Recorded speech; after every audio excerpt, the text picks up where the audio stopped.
میں ایک دفعہ ایل او سی کے قریب بیان کے لیے گیا، رش کافی تھا، تو ایک نوجوان جس کی آنکھوں میں سرخی تھی تو وہ لوگوں کو چیر کے آگے بڑھنے کی کوشش کر رہا تھا۔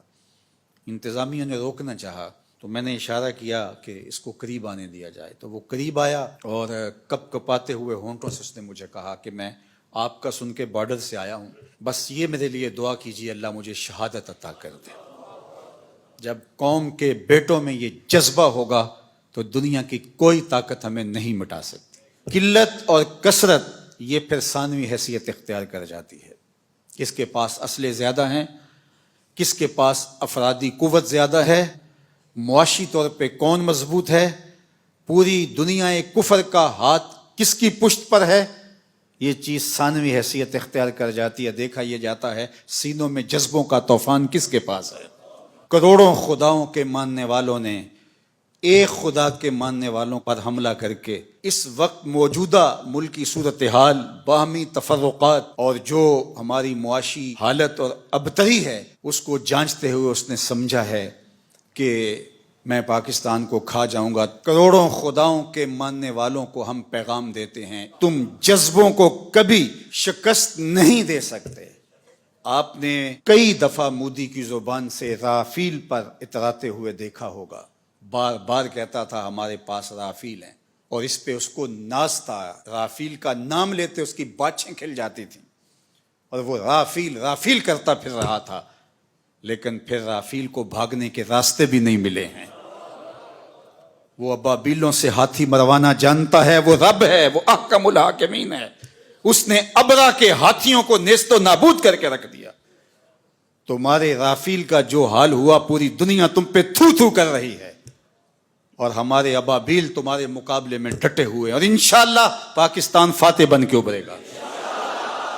قوم متحد ہو چکی ہے، پاک فوج کی پشت پہ پوری قوم کھڑی ہے، اپنے جوانوں کے ساتھ، اپنے شیروں کے ساتھ یہ قوم کھڑی ہے۔ مت کوئی بھول میں رہے، داخلی اختلافات آنے والے دشمن کی جارحیت کے مقابلے میں ختم ہو جاتے ہیں اور قوم میں متحد ہو جاتی ہیں۔ تمہارے اس اقدام نے قوم کو یکجا کر دیا ہے، قوم کو کھڑا کر دیا ہے۔ ہمارے شیر دل مجاہد جو اپنی جانیں ہتھیلی پہ لیے مرنے کی، شہید ہونے کی آرزویں کر رہے ہیں اور ہاتھ جوڑ جوڑ کے کہہ رہے ہیں دعا کرو مجھے شہادت مل جائے، اس قوم کو تم کیسے شکست دے سکتے ہو؟ کیسے اس قوم کو تم بچھاڑ سکتے ہو؟ تم نے اس قوم کو للکارا ہے جو رب کی طاقت پہ بھروسہ رکھتی ہے، جو جہاد فی سبیل اللہ پہ بھروسہ رکھتی ہے، شہادت جس کے لیے سعادت کا تاج ہے۔ ہمارے پائلٹ دارو پی کے نہیں چڑھتے جہازوں کے اوپر، تم تو ان کو تحور دلاتے ہو اور وہ لرزتے ہوئے ان کے قدم لڑکھڑا رہے ہوتے ہیں، اور ہمارے تو شیر دل پائلٹ ایک دوسرے سے آگے بڑھ کے خود اپنے آپ کو پیش کر رہے ہوتے ہیں کہ یہ سعادت پہلے مجھے عطا کیجیے۔ تم ایم عالم کی داستانیں بھول چکے ہو، یہ انہی کے فرزند ہیں، یہ انہی کے بیٹے ہیں، اور یہ قوم انشاءاللہ سرخرو رہے گی، سر بلند رہے گی۔ تم بھول گئے، تم نے سمجھا کہ یہ باہمی افتراق میں مبتلا ہے، اور آج اسرائیل کے بل بوتے پہ پھدک رہے ہو۔ اس کے ڈرون تم ہماری فضاؤں میں چھوڑ کے سمجھتے ہو کہ ہم بڑے بہادر بن گئے ہیں۔ یہ تمہارے ڈرون اور تمہارے طیارے اور تمہاری توانائی اور تمہارے آلات حرب و ضرب یہ تمہارے لیے ہی جہنم بن جائیں گے، اور انشاءاللہ آج نہیں تو کل پاکستان کا جواب دیکھنے والا ہوگا، دنیا دیکھے گی انشاءاللہ۔ ہم سرخرو ہوں گے، سر بلند ہوں گے، اسلام کا جھنڈا پوری دنیا کے اوپر لہرایا جائے گا۔ اللہ اکبر! یہ کیا ہمارا مقابلہ کریں گے؟ یہ گائے کا پیشاب پینے والے آب زمزم پینے والوں کا مقابلہ کیسے کر سکتے؟ وہ گائے جس کا پیشاب اس کا اپنا بچہ نہیں پیتا، وہ دودھ پیتا ہے، پیشاب نہیں پیتا، تو یہ کیا ہمارا مقابلہ کر پائیں گے؟ ان کی پتلونیں ابھی سے گیلی ہونی شروع ہو گئی ہیں، ذرا ان کی چیخ و پکار دیکھو، ان کے میڈیا ہاؤسز کے اندر کس طرح چیخ اور چلا رہے ہیں، اور پیچھے ان کا خوف ملاحظہ کیجئے، اور اس قوم کا جذبہ بھی دیکھیے۔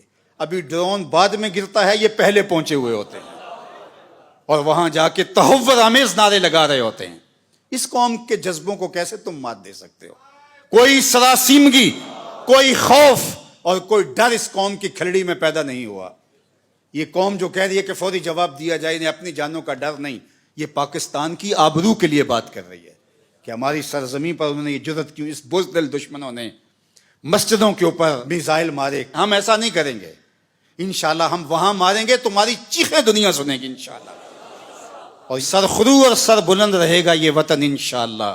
اس کا جھنڈا سبز ہلالی پرچم جس کا رنگ گنبد خضرا کے رنگ والا ہے، یہ جھنڈا قیامت تک یوں ہی لہراتا رہے گا. گنبد خضرا کا فیضان ہے یہ وطن، رسول اللہ کی نگاہ کا فیضان ہے یہ وطن، اولیاء کی نظروں کا فیضان ہے یہ وطن. اس وطن کو مٹایا نہیں جا سکتا، قیامت تک یہ وطن باقی رہے گا.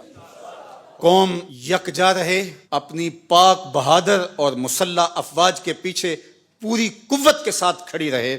انشاءاللہ پاک فوج آپ کو مایوس نہیں ہونے دے گی. ہمارے مجاہد، ہمارے سپاہی، ہمارے سپہ سالار، ہماری فوج کا ایک ایک فرد سینہ سپر ہے دشمن کے مقابلے میں.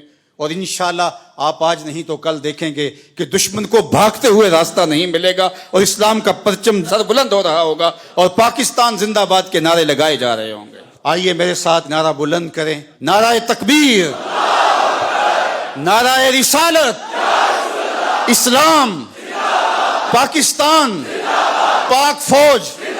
نعرہ تکبیر، نعرہ تکبیر. کی محمد سے وفا تو نے تو ہم تیرے ہیں، یہ جہاں چیز ہے کیا لوح و قلم تیرے ہیں.